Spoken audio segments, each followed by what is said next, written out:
Hello student, आज हम पढ़ेंगे अमोनिया गैस बनाने का औद्योगिक विधि जिसका नाम है हैबर प्रक्रम। हैबर प्रक्रम में अमोनिया गैस बनाने के लिए हमें क्या करना पड़ेगा? नाइट्रोजन और हाइड्रोजन गैस के मिश्रण को आयरन तथा मॉलिब्डेनम उत्प्रेरक की उपस्थिति में 500 डिग्री सेल्सियस ताप तथा 200 वायुमंडलीय दाब पर जब हम क्या करेंगे, गर्म करेंगे तो हमें अमोनिया गैस प्राप्त होता है। तो देखेंगे इसमें तो हमारा जो आयरन होता है वो उत्प्रेरक होता है। उत्प्रेरक मतलब कि जो किसी भी रासायनिक अपक्रिया के वेग को बढ़ाता है या घटाता है। और इसमें हमारा क्या होगा? मॉलिब्डेनम। मॉलिब्डेनम यहाँ पे क्या होता है? उत्प्रेरक वर्धक होता है। उत्प्रेरक वर्धक मतलब कि जो उत्प्रेरक की क्रियाशीलता क्या कर दे? बढ़ा दे। ठीक है, तो आयरन हमारा उत्प्रेरक का कार्य करता है और मॉलिब्डेनम उत्प्रेरक वर्धक का कार्य करता है। उत्प्रेरक मतलब हमारा ये होता है कि जो किसी भी रासायनिक अपक्रिया के वेग को घटाए या बढ़ाए। और हमारे मॉलिब्डेनम क्या होता है? उत्प्रेरक वर्धक होता है। और उत्प्रेरक वर्धक मतलब होता है जो उत्प्रेरक की क्रियाशीलता को बढ़ाए या घटाए। ठीक है, तो उत्प्रेरक वर्धक मतलब होगा, यहाँ पे मुख्यतः इसमें वर्धक शब्द यूज हुआ है। तो वर्धक मतलब होता है बढ़ाना। अगर विष शब्द यूज होता मतलब कहता है उत्प्रेरक विष, तो उसका मतलब क्रिया को उत्प्रेरक की क्रियाशीलता क्या कर देगा? घटा देगा। तो यहाँ पे उत्प्रेरक वर्धक शब्द यूज हो तो इसका मतलब ये उत्प्रेरक की क्रियाशीलता क्या करेगा? बढ़ाएगा। और यहाँ पे क्या होता है कि इसमें 500 डिग्री सेल्सियस ताप होता है और 200 वायुमंडलीय दाब, एटीएम। वायुमंडलीय दाब कैसे? एटीएम से रिप्रेजेंट करते हैं। ठीक है, तो इतनी चीज का इसमें क्या होगा? मतलब उपस्थिति होगी। आयरन तथा मॉलिब्डेनम उत्प्रेरक की उपस्थिति 500 डिग्री सेल्सियस ताप तथा 200 वायुमंडलीय दाब पर जब हम नाइट्रोजन गैस तथा हाइड्रोजन गैस के 1:3 मिश्रण, कितना? 1:3 मतलब एक अणु नाइट्रोजन का होगा तो 3 अणु हाइड्रोजन गैस का होगा। जब 1:3 मिश्रण को हम क्या करेंगे? गर्म करेंगे तो हमको क्या प्राप्त होगा? Ammonia gas NH3। हमारी क्या होती है? Ammonia gas.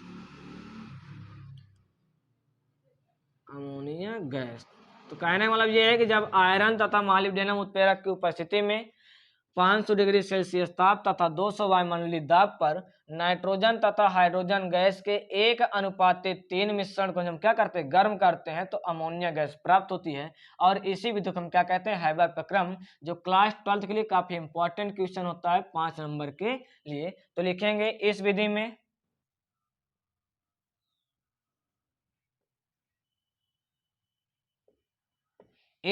में आयरन तथा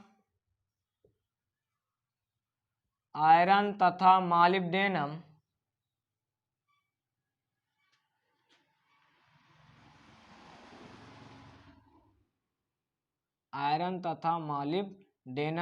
जिसको शॉर्ट कर क्या कहते हैं? MO से प्रिंट करते हैं। मॉलिब्डेनम उत्प्रेरक की उपस्थिति में, मॉलिब्डेनम उत्प्रेरक की उपस्थिति में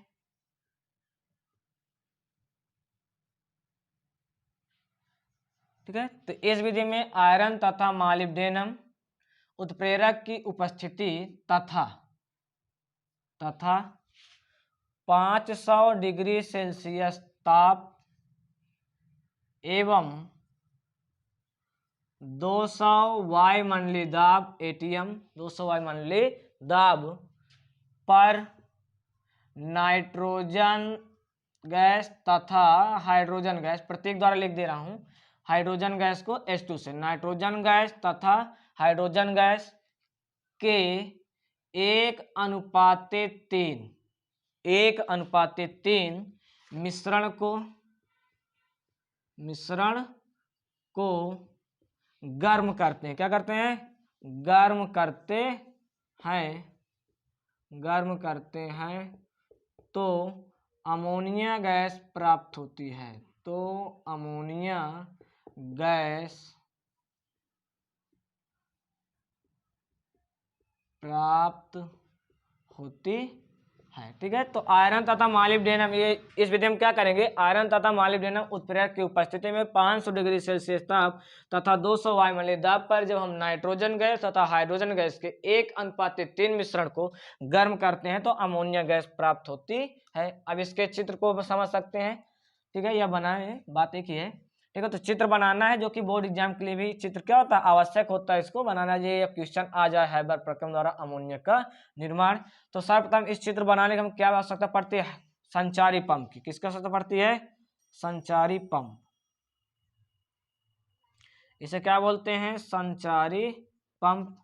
संचारी पंप का मतलब होता है कि संचारी पंप, ये हमारा संचारी पंप क्या करेगा? हमारे नाइट्रोजन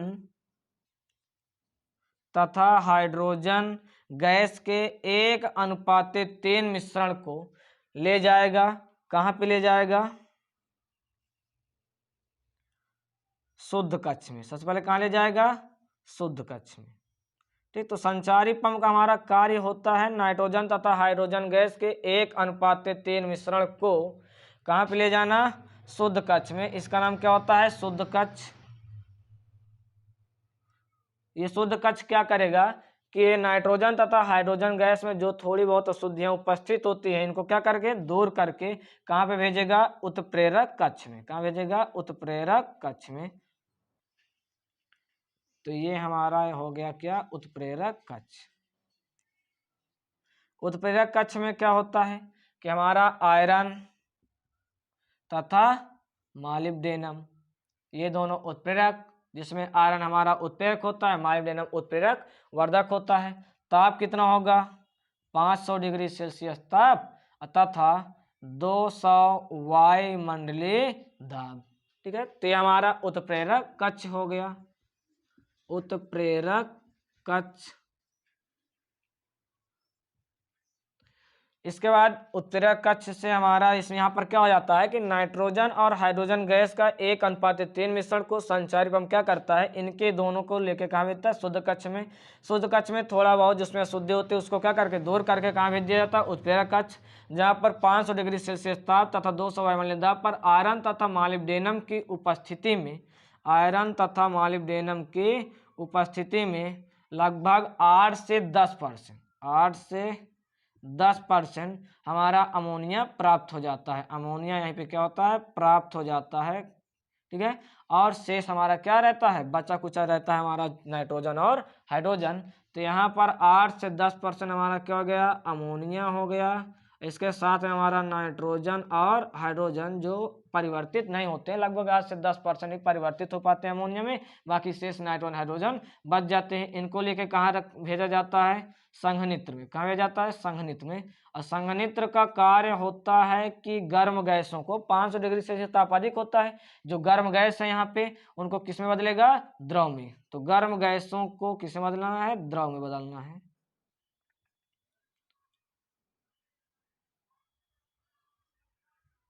तो हमारा हो गया संघनित्र, जिसे हम क्या करेंगे? गर्म जल डालेंगे,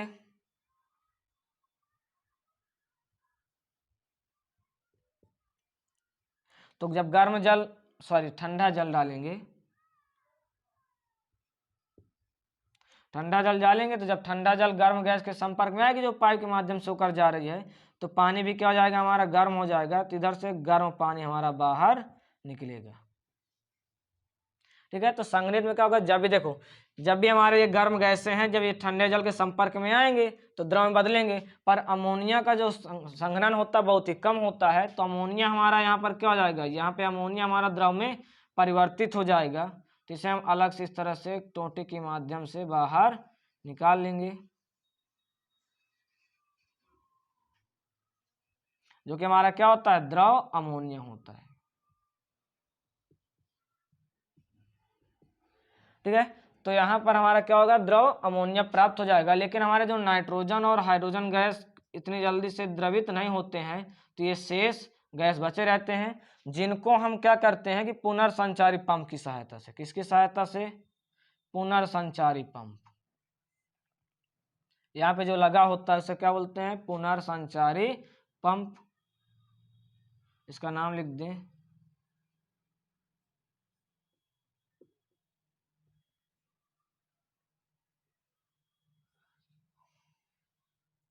पुनर्संचारी पंप। इसका कार्य क्या होता है कि ये जो अपरिवर्तित होते हैं, जो हमारे नाइट्रोजन और हाइड्रोजन, जो बदल गया अमोनिया उसकी तो कोई बात नहीं, जो हमारे अपरिवर्तित रहते हैं, लगभग 8 से 10% बार बनता है, तो लगभग 90 से 92% जो हमारा नाइट्रोजन हाइड्रोजन बच जाता है, उसको ये पुनर्संचारी पंप क्या करता है कि इन सभी को ले जाके फिर से कहाँ पे डाल देता है? उत्प्रेरक कक्ष में। कहाँ पे ले जाता है? उत्प्रेरक कक्ष में। तो इनको पुनः उत्प्रेरक कक्ष में ले जाके डाल देता है, जिससे ये प्रोसेस लगातार क्या होता है, चलता रहता है। तो ये अपरिवर्तित नाइट्रोजन और हाइड्रोजन गैस को ये फिर से कहाँ पे ले जाता है, ये हमारा फिर से लेकर जाता है उत्प्रेरक कक्ष में, और फिर से यहाँ पे हमारा जितना शेष रहता है वो फिर से 8 से 10% अमोनियम परिवर्तित हो जाता है, जिससे यह लगातार प्रक्रिया चलती रहती है। तो ये हमारा हो गया चित्र, ठीक है, किसका, हैबर प्रक्रम। एक बार इसका सबकी क्रियाविधि समझेंगे। आप चाहे तो हेडिंग डाल के लिख भी सकते हैं कि पहला हेडिंग डालना, क्रियाविधि डाल के लिख लेना हेडिंग। इससे पहले क्या डालेंगे, क्रिया विधि की ये किसका कार्य कैसे हुआ, ठीक, क्रिया विधि। तो हेडिंग डालना सबसे पहला संचारी पंप, उसमें क्या लिखना है कि इस कक्ष में नाइट्रोजन तथा हाइड्रोजन गैस के 1:3 मिश्रण को शुद्ध कक्ष में भेजा जाता है। फिर इसके बाद अगली हेडिंग डालेना शुद्ध कक्ष, ठीक है। तो इस कक्ष में नाइट्रोजन तथा हाइड्रोजन गैस में उपस्थित अशुद्धियों को दूर करके उत्प्रेरक कक्ष में भेजा जाता है।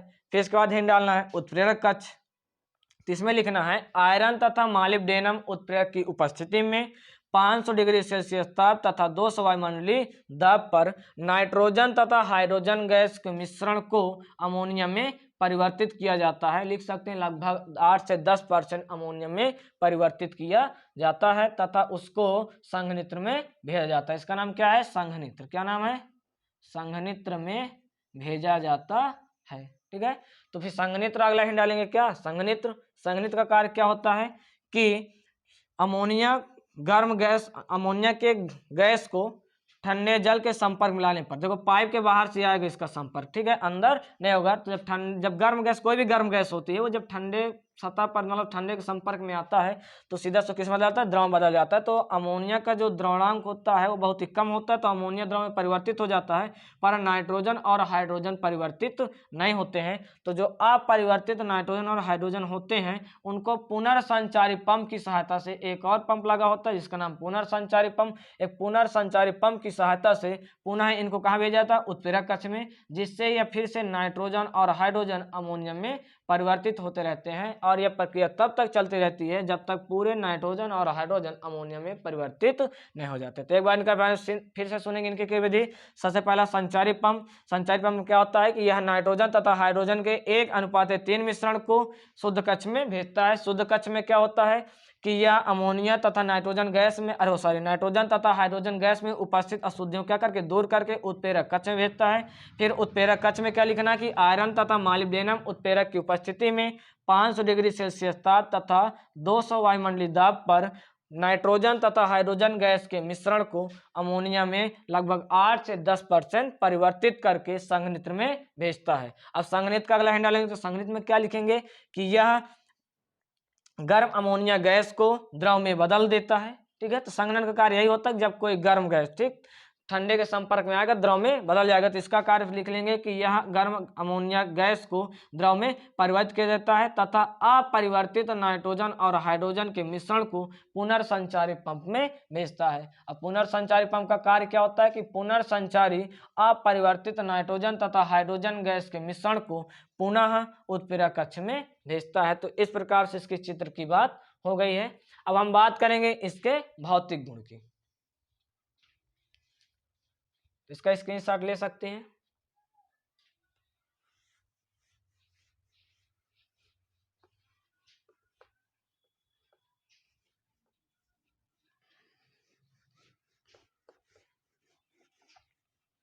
तो आप इनकी सभी की क्रियाविधि हेडिंग डाल कर लिख लीजिएगा, क्योंकि ये भी क्रियाविधि लिखेंगे तो और अच्छा नंबर आपको मिलेगा। अब हम पढ़ेंगे इनके भौतिक गुण।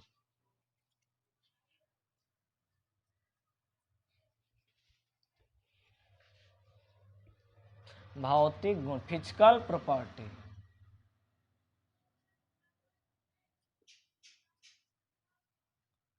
तो पहला नंबर इसका भौतिक गुण क्या होता है कि यह एक रंगहीन गैस है। यह एक रंगहीन गैस है। यह एक रंगहीन गैस है। इसका भौतिक गुण, पहला भौतिक गुण है कि अमोनिया हमारी क्या होती है, एक रंगहीन गैस है। दूसरा नंबर, यह तीक्ष्ण गंध युक्त गैस है। तीक्ष्ण गंध युक्त गैस है, ठीक है। ये इसका जो गंध होता है बहुत ही तीक्ष्ण होता है, तो एक बहुत ही तीक्ष्ण गंध युक्त गैस है। तीसरा इसका भौतिक गुण, यह वायु से हल्की होती है। यह वायु से क्या होती है? वायु से हल्की होती है।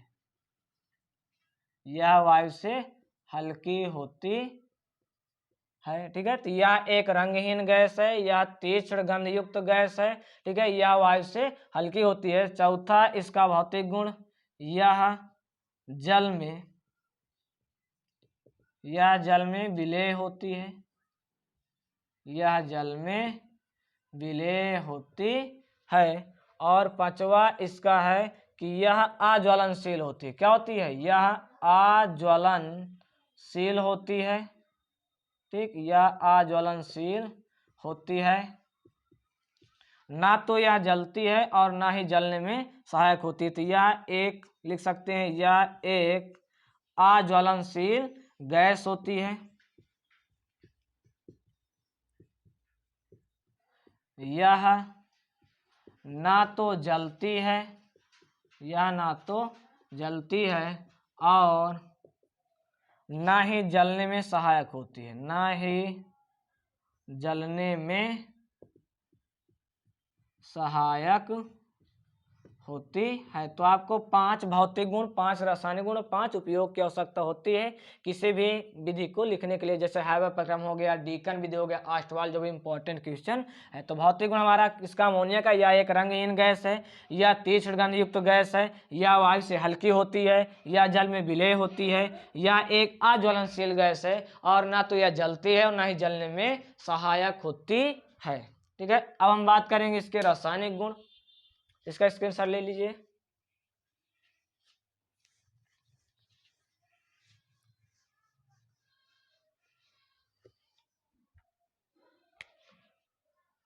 क्या पढ़ेंगे? रासायनिक गुण।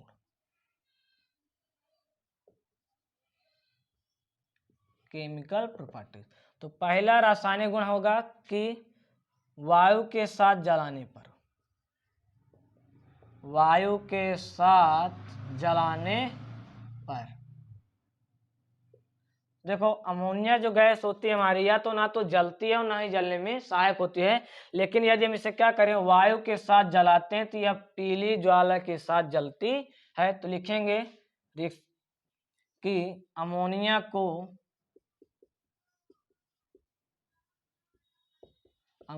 को वायु के साथ जलाने पर,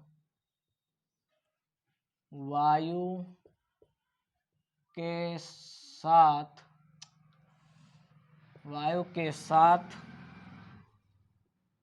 जलाने पर पीली लौ के साथ, पीली लौ या ज्वाला के साथ जलती है। ठीक है, तो रिएक्शन इसका देखेंगे तो अमोनिया हमारा होता है NH3 और इसको हम वायु के ऊपर क्या करेंगे, जलाएंगे, मतलब इसका क्या करेंगे, दहन करेंगे। तो जब भी हाइड्रोजन और ऑक्सीजन आपको दिखाई दे तो बिना सोचे समझे क्या बना देंगे, H2O। क्या बना देंगे? H2O, मतलब कि जल। और क्या बन सकता है, इधर से हाइड्रोजन ऑक्सीजन निकल गया तो क्या बचा, नाइट्रोजन। और नाइट्रोजन एक क्या है, गैस है, तो N2 बन के गैस बन के बाहर निकल जाएगी। तो हमारी हो गई रिएक्शन। तो जहां भी हाइड्रोजन आते हैं तो क्या बना देंगे, जल। इधर क्या बचा हमारा, नाइट्रोजन। नाइट्रोजन गैस है तो N2 के रूप में बाहर निकल। जैसे बैलेंस करें, कितने नाइट्रोजन, 2 नाइट्रोजन। इधर कितने नाइट्रोजन, 1 तो 2। अब हाइड्रोजन देखो 2 तिहाई 6, इधर कितने हैं, केवल 1 है, तो कितने गुणा करें, 6 हो जाए, 6 का। अब हाइड्रोजन कितने हो गए, हाइड्रोजन को काउंट करना था। तो देखो हाइड्रोजन 2 तिहाई 6, इधर हमारे हाइड्रोजन कितने, 2, तो कितने गुणा कर दे हाइड्रोजन, 6 हो जाए, 3 का, तो 3 दुनाई 6। अब इसके बाद देखेंगे तो हमारा ऑक्सीजन कितने हैं, इधर 3 है, इधर कितने कर दें। तो इसको इस तरह से बैलेंस करेंगे, 2 से नहीं हो रहा है तो इसको हम और बड़ी संख्या से गुणा करेंगे। जैसे हम इसको कर दें किससे, 4 से। कितने कर दें, 4 से। तो 4 नाइट्रोजन, इधर कितने ना 2, तो 2 गुणा कर दे, 2 दुनाई 4। अब हाइड्रोजन कितने हो गए, 4 तिहाई 12, यहाँ के 2 गुणा दे 12 हो जाए, 6 दुनाई 12। हमारे ऑक्सीजन देखो 6 इधर है, अगर 3 का गुणा कर दे 3 दुनाई 6। तो आप पीछे रफ कॉपी में इसको कर लीजिएगा पहले, तब उसके बाद रिएक्शन करना, ताकि बैलेंस हो जाए हमारा। ठीक, अगर 2 से ना बैलेंस हो 3 से, 3 से बैलेंस हो 4 से। ठीक है, तो बैलेंस करना। तो ये हमारे कोई पहला रासायनिक गुण इसका कि वायु के साथ जलाने पर यदि हम अमोनिया गैस, देखो अमोनिया गैस ना तो ज्वलनशील होती है और ना ही जलने में सहायक होती है, ना तो ये जलती है, कहने का मतलब, ठीक है। लेकिन इसको हम वायु के साथ जलाते हैं तो पीली लौ के साथ क्या होती है, जलती है। तो अमोनिया को हम वायु के साथ जलाएंगे तो जल तथा नाइट्रोजन गैस हमको प्राप्त होगा। दूसरा इसका रासायनिक गुण, क्लोरीन से अपक्रिया, क्लोरीन से अपक्रिया। तो क्लोरीन से क्या करेंगे कि इसकी लिखो, अमोनिया की या अमोनिया को क्लोरीन की अधिक मात्रा, क्लोरीन की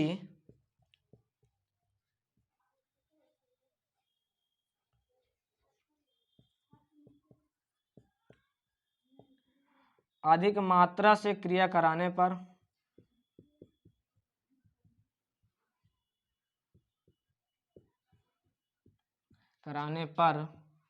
नाइट्रोजन ट्राइक्लोराइड, नाइट्रोजन ट्राइक्लोराइड प्राप्त होता है, प्राप्त होता है। रिएक्शन देखेंगे इसका, तो अमोनिया का होता है NH3 और क्लोरीन होता है Cl2। जब इसके देखो क्लोरीन की अधिक मात्रा जब अमोनिया से क्रिया कराएंगे तो देखो क्या होगा कि ये एक इसमें से क्लोरीन जो हाइड्रोजन लेके निकल जाएगा, ठीक। इसको रिएक्शन हम यहाँ पे देख सकते हैं, यहाँ पे देखो, देखो अमोनिया यहाँ पे टूटेगा तो यहाँ पे हाइड्रोजन सदैव प्लस बनकर निकलता है। तो अगर मान लो यहाँ से हाइड्रोजन प्लस बन के बाहर निकला तो यहाँ पे क्लोरीन देखो Cl2 और Cl इस तरह से है। इसको हम बंद को ट्रांसफर करा दें तो इलेक्ट्रॉन के आने से या बंद के आने से हमारा क्या चार्ज आता है, माइनस का। मान लो अगर ट्रांसफर किया इस पर क्या चार्ज आया, माइनस, इस पर क्या चार्ज आया, प्लस। देखो दो इलेक्ट्रॉन्स मिलकर एक बंद बनता है और एक बंद का मतलब होता है एक माइनस का चार्ज। यदि कहीं पर इलेक्ट्रॉन आते हैं तो उस पर काहे का चार्ज होता है, माइनस पर, और कहीं से इलेक्ट्रॉन क्या होते हैं, जाते हैं, या इलेक्ट्रॉन का दान होता है तो उसमें काहे का चार्ज आता है, प्लस का। ये ट्रिक होता है, ठीक है। तो यहाँ पे देखो क्लोरीन क्लोरीन के बीच एक सिंगल बंद है, तो चाहे बंद का हो, चाहे एक माइनस चार्ज का हो, चाहे दो इलेक्ट्रॉन का हो, बात एक ही है। तो ये बंद अगर हम चाहे इधर ट्रांसफर कर दे चाहे इधर ट्रांसफर कर दे तो इलेक्ट्रॉन के जाने से किसके पास गए हैं, तो इलेक्ट्रॉन के इधर जाएगा ना, तो जाने से इलेक्ट्रॉन के जाने से क्या चार्ज आएगा, प्लस का। तो इस पर से इलेक्ट्रॉन गए तो इस पर प्लस का चार्ज, इस पर इलेक्ट्रॉन आए तो माइनस का चार्ज। यहाँ से हमारा हाइड्रोजन प्लस बन के निकलेगा और यहाँ पे हमारा क्लोरीन इसके H प्लस और Cl माइनस से क्रिया करके क्या हो जाएगा, HCl बना लेगा, हाइड्रोक्लोरिक अम्ल। आपको पता है अगर यहाँ से HCl निकलेगा तो यहाँ पे नाइट्रोजन की बैलेंस खाली होगी तो वहाँ पे क्लोरीन आके जुड़ जाएगा। तो यहाँ से 3 क्लोरीन यहाँ से आएंगे और इसके 3 हाइड्रोजन से क्रिया करके 3HCl बना लेंगे। तो यहाँ से 3 हाइड्रोजन खत्म हो गए। अब यहाँ पे 3 इसकी बैलेंस खाली हो गई तो 3 क्लोरीन आके इसमें जुड़ जाएंगे तो बन जाएगा NCl3 नाइट्रोजन ट्राई क्लोराइड। अब हम क्या करेंगे, बैलेंस करेंगे। देखो इधर कितने हाइड्रोजन है, 3, तो हाइड्रोजन इधर 3, कोई बात नहीं। क्लोरीन यहाँ पर 3 है और 3 यहाँ पर है तो 3 दूनी कितने हो गए, 6। तो यहाँ पे कितने गुण कर दे, 6 गुण हो जाए, 3 दूनाई 6, एक नाइट्रोजन एक नाइट्रोजन। तो कह देंगे इसका रिएक्शन ये हो गया कि अमोनिया क्लोरीन की अधिक मात्रा जब क्रिया करता है तो नाइट्रोजन ट्राइक्लोराइड बनाता है, ठीक है। अगला रासायनिक गुण,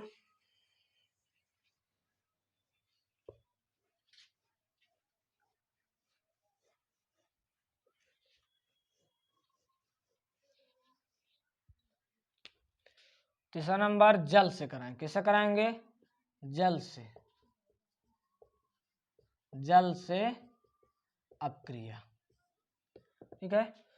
तो देखेंगे क्या होगा, अमोनिया को जल से क्रिया कराने पर, लिख लें, अमोनिया की अपक्रिया जल से कराने पर, अमोनिया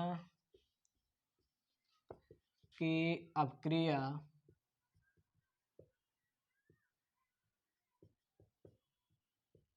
जल से कराने पर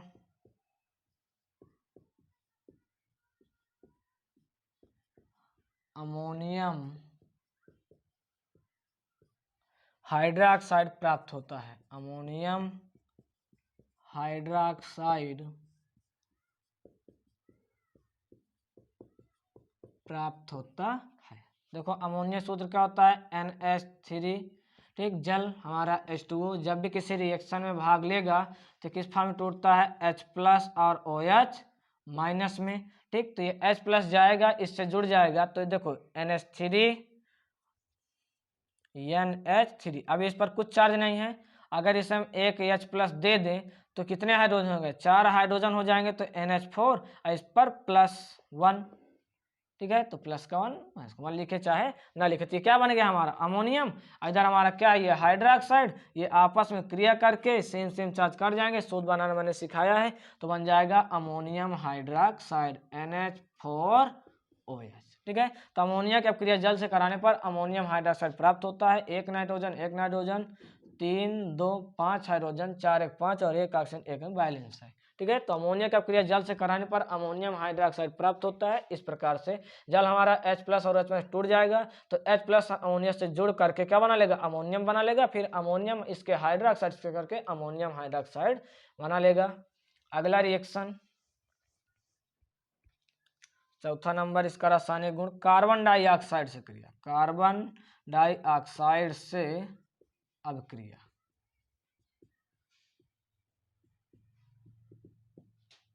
तो ये क्या होगा इसमें रिएक्शन, तो लिखेंगे अमोनिया गैस शब्द भी यूज कर सकते हो कि ammonia gas carbon dioxide gas से क्रिया करके, CO2 कार्बन डाइऑक्साइड गैस का सूत्र होता ही कार्बन डाइऑक्साइड से अब क्रिया करके या क्रिया करके यूरिया बनाता है। क्या बनाता है, यूरिया खाद होता है, यूरिया बनाता है। तो इसका रिएक्शन क्या होगा कि NH3 + CO2 कार्बन डाइऑक्साइड से क्रिया करेगा, जब इसको क्या करेंगे, गर्म करेंगे। ठीक, क्रिया करके, मैंने इसे गर्म करने लिखा है, आप लिख सकते हैं कि अमोनिया गैस को कार्बन डाइऑक्साइड के साथ क्या करने पर, गर्म करने पर यूरिया बनता है। थ्योरी शायद फिर से लिख सकते हैं इसकी कि अमोनिया गैस को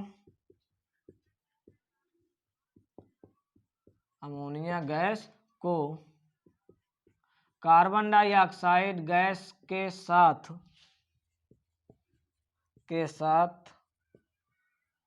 गर्म करने पर, क्या करने पर, गर्म करने पर यूरिया प्राप्त होता है। क्या प्राप्त होता है, यूरिया प्राप्त होता है। तो यूरिया का सूत्र क्या होता है, NH2CONH2, ये हमारे यूरिया का सूत्र होता है। यूरिया खाद जो आपके घरों में आती है, ठीक, छिड़काव के लिए यूरिया खाद का सूत्र होता है। इसे बैलेंस करेंगे, कितने नाइट्रोजन है, 2, इधर कितने, 1, तो 2 हाइड्रोजन, 2 तिहाई 6, देखेंगे तो 2 और 2 4, तो हाइड्रोजन बैलेंस नहीं हो रहा है, इधर भी ऑक्सीजन भी ज़्यादा है, तो हम यहाँ पे जल भी बना सकते हैं, क्योंकि हाइड्रोजन और ऑक्सीजन जब ज़्यादा हो तो जल बन जाता है। अब देखेंगे तो 3 दूनी 6, 2 2 4 और 2 6, ऑक्सीजन 2 कार्बन 1 और बैलेंस है। ठीक है, तो यूरिया बनाएगा, इसके साथ क्या बनेगा, जल, जो हमारा सा उत्पाद है। ठीक है, अब देखेंगे इसका अगला रासायनिक गुण। 5 भौतिक 5 रासायनिक गुण जरूरी होता है किसी भी इस प्रकार के विधि लिखने में। हाइबर प्रक्रम हो गया, जैसे डीकन विधि हो गया, ऑस्टवाल्ड हो गया। ठीक है, और ये 5 नंबर के लिए पूछे जाते हैं, इंपॉर्टेंट क्वेश्चन बोर्ड एग्जाम के लिए। तो इसका 5वां जो हमारा रासायनिक गुण है, इसके किससे करा दे, धातु से करा दे। किससे करा दे, धातु से। भी कैसे धातु, क्रियाशील धातु। ठीक है, क्रियाशील धातु से, क्रियाशील धातु से। ठीक है, तो इसकी थ्योरी लिखेंगे कि अमोनिया गैस, तो जब भी क्रियाशील धातु की बात हो तो सोडियम और पोटेशियम आपको लेना पड़ेगा। ठीक, यही दोनों सबसे ज्यादा क्रियाशील माने जाते हैं मुख्यतः। अमोनिया गैस की अपक्रिया, अमोनिया गैस की अपक्रिया क्रियाशील धातु से कराने पर, क्रियाशील धातु से कराने पर अमोनिया गैस की अपक्रिया क्रियाशील धातु से कराने पर हाइड्रोजन गैस प्राप्त होता है। हाइड्रोजन गैस प्राप्त होता है। रिएक्शन कराएंगे, अमोनिया NH3 क्रियाशील धातु जैसे सोडियम से करा दें। ठीक है, सक्रिय श्रेणी पढ़े होंगे, सोडियम सबसे ऊपर होता है, हाइड्रोजन नीचे होता है। ठीक है, तो ये अधिक क्रियाशील वाला कम क्रियाशील क्या कर देगा, हटा देगा, तो ये हाइड्रोजन गैस यहाँ से बाहर निकल जाएगा। ठीक है, अब यहाँ पे सोडियम तो अगर एक हाइड्रोजन निकला तो ये क्या बना NH2, और NH2 हमारा क्या होता है, एमीन होता है। क्या होता है, एमीन। ठीक, तो सोडियम का क्या बन जाएगा, एमीन। तो इसमें पढ़ सकते हैं कि NaNH2 मतलब कि सोडियम एमीन, इसका नाम क्या हो जाएगा, सोडियम एमीन। और हमारा मेन प्रोडक्ट क्या है, हमारा हाइड्रोजन। ठीक है, तो यहाँ पे क्या हो गया, अमोनिया गैस की अपक्रिया क्रियाशील धातु से कराने पर हाइड्रोजन गैस क्या होता है, प्राप्त होता है। तो हाइड्रोजन यहाँ से निकल गया, लेकिन ये किसमें परिवर्तित होगा, एमीन में, और एमीन हमारा किससे, सोडियम से क्रिया करेगा। ठीक है, तो एमीन पर एक बैलेंस खाली होती है, सोडियम के एक बैलेंस सेम सेम कट जाएगा, बनेगा NaNH2 सोडियम एमीन। तो इस प्रकार से हमारा हो गया रासायनिक गुण। अब हम बात करते हैं उपयोग की।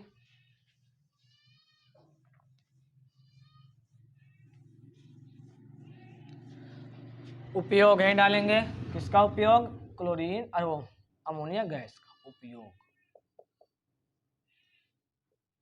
तो पहला उपयोग इसे करते हैं बर्फ बनाने में। ठीक, बर्फ के कारखानों में बर्फ बनाने में इसका प्रयोग किया जाता है, बर्फ बनाने में। दूसरा नंबर, इसका उपयोग किया जाता है नाइट्रिक अम्ल बनाने में, नाइट्रिक अम्ल। सूत्र क्या होता है, HNO3 नाइट्रिक अम्ल बनाने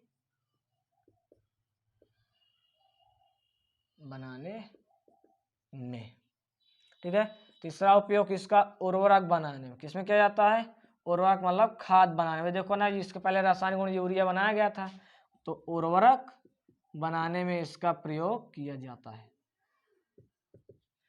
चौथा नंबर, इसका प्रयोग किया जाता है अमोनियम लवण बनाने में, अमोनियम लवण बनाने में। जैसे अमोनियम का नौसादर हो गया NH4Cl, जैसे NH4Cl अमोनियम लवण बनाने में। और इसका पांचवा उपयोग किया जाता है अभिकारमक के रूप में, अभिकारमक के रूप में, किसी भी अपक्रिया में करवाने के अभिकारमक के रूप में। तो ये हमारा हो गया हैबर प्रक्रम।